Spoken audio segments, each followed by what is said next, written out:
Well, Duane, we're here on a Zoom call because we've got the UFO Disclosure Symposium coming up May 27th through the 29th in Vernal, Utah.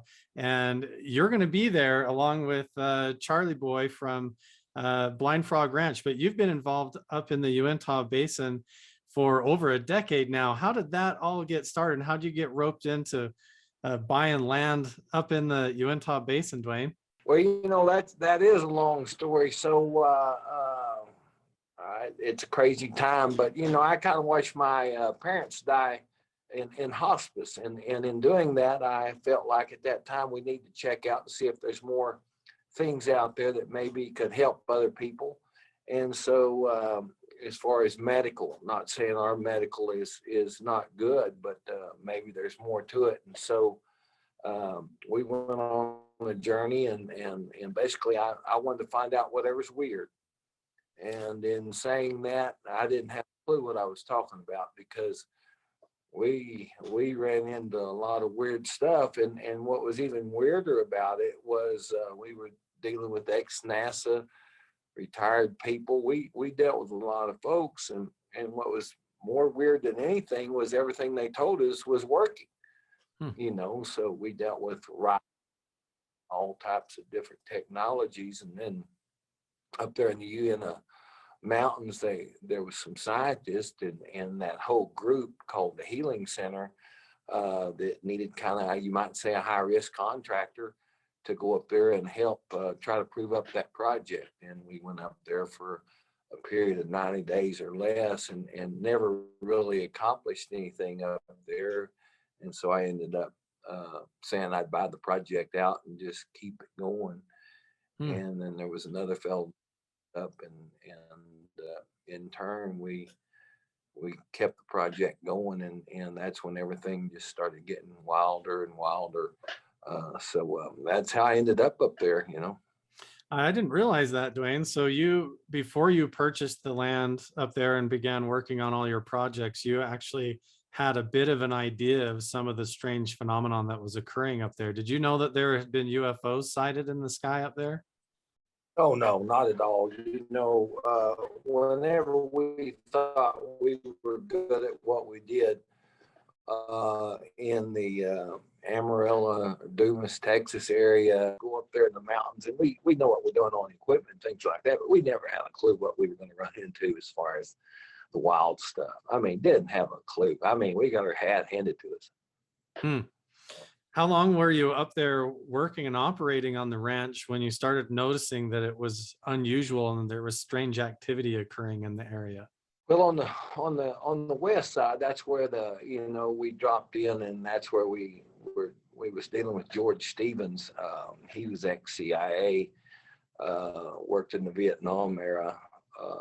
So he's the one that found the cavities on the west side where the pond is. And then Jeremiah Davis and Don Nikoloff was the one on the east side of the project that showed us where to drill. And once we drilled on the east side of the project over there, what we call the energy zone, that's where things just got wild as ever. That's where there was blue auras coming out of the ground, lightning strikes, and we have all those arc burns on different parts of the property right now. But yeah, I seen a lot of stuff up there after the fact. After that, yeah, and then as you began working up there in the basin and up in the mountains north of Vernal there. How long had you been operating there before you actually saw your first craft in the sky? Because I know I talked to Charlie Boy already, and he mentioned seeing what looked like a cloud that was floating in the sky that wasn't moving with the rest of the wind, even though the wind was blowing really hard. A couple of other incidents where he's actually seen some things that seemed unusual. Were you working up there and all that just caught you off guard, or how did that happen? Yeah, the ones I saw, and Charlie wasn't up there at the time, but he's been up there ever since. And so the ones I saw that night, there was 9 of them total. The reason being that they came in hot was that they act like we were in a little bit of trouble because of that blue ore and lightning strikes. And so we still wanted to go out and see what was going on. So they said that they would send somebody to make sure that we didn't get injured or anything like that. So that's where I got to see 9 craft. They came in 3, 3, and 3, and they were like a spheres. I guess it'd be the way to say that. They came in right over the top of the mountain and parked side by side. And then after they would park, it was like they outran their fog. And so once they were stable and sitting there, just sitting there watching us, then the fog would roll around them where it looked like clouds. And then there was 3 more. So there was 9 total. Don Nikoloff always said that there was 12. Let me overemphasize the fact, Carl, that it was just so overwhelming. It was unreal. Yeah. If there was 12 or 9, they came in 3s, and then you try to evaluate what one is doing, because you can't look at the mass and tell what each one is doing. So you just concentrate on 1 or 2 of them, and you just watch that cloud just blow around that craft, where it just looked like a pretty little cloud just sits there. But let me overemphasize the fact that when have you ever seen a cloud come in from the northeast? Yeah, you don't. Well, you don't. And in saying that, but when do you ever see 3 clouds come in side by side, or 3, and they weren't clouds until they parked, and then they just blow that fog around them. That's It was interesting. amazing. It's like they use the fog. Not an easy story to tell. Yeah, and this is not a story that I really am comfortable with, but it still does not give me the right not tell what I know. I mean, it's just, it's just, there's just more out there than what we're being told, and not anybody's fault. They just might not know either. So, I'm not kicking anybody, but I do know that there's way more out there.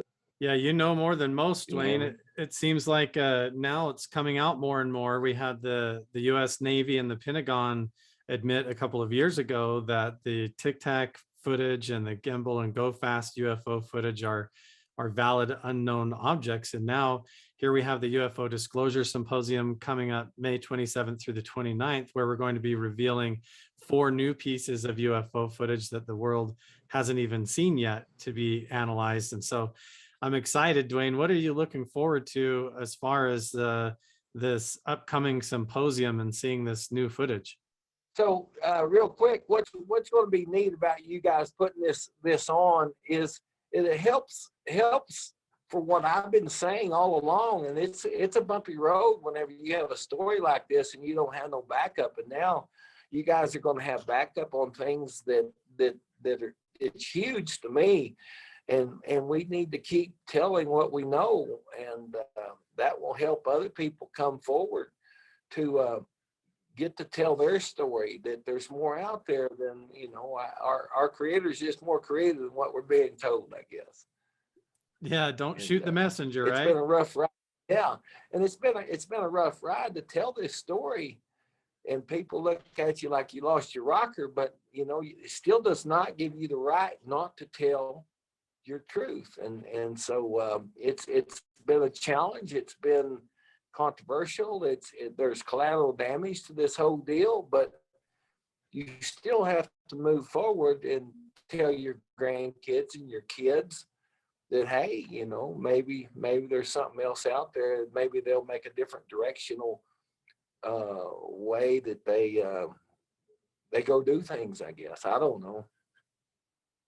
Yeah, that's brilliant. And I can't wait, Duane. I'm excited to come back up there to the basin and to see you and be able to go back up to Blind Frog Ranch and go in and visit the outpost again and see y'all. And I'm excited to see the footage and what everybody has to say about it, because you're right. It's about the future generation and everybody opening up to that, because it's been a topic that you're not even really allowed to talk about with a tremendous amount of ridicule. But it's people like you and the others that are coming to the symposium that are helping open the doors to that, to make it more understandable for the general public. Because once you've experienced it, there's really no going back, is there, Duane?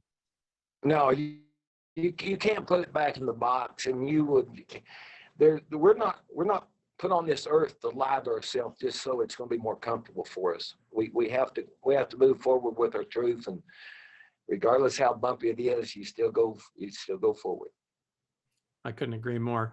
Well, Duane, we will see you then May 27th through the 29th up there at the UFO Disclosure Symposium. I can't wait to see the footage and get to hang out with you again. I'm looking forward to it tremendously. Well, appreciate it, Carl. You hang in there now. You're doing a great job. Thanks, Duane. You are as well. We'll see you soon.